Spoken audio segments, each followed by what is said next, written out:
When you connect digital resources to the ARientation cards, it's called a project.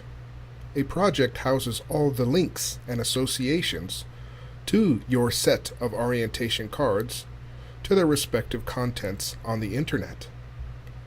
There are three main kinds of projects you can create: simple, advanced, and team projects.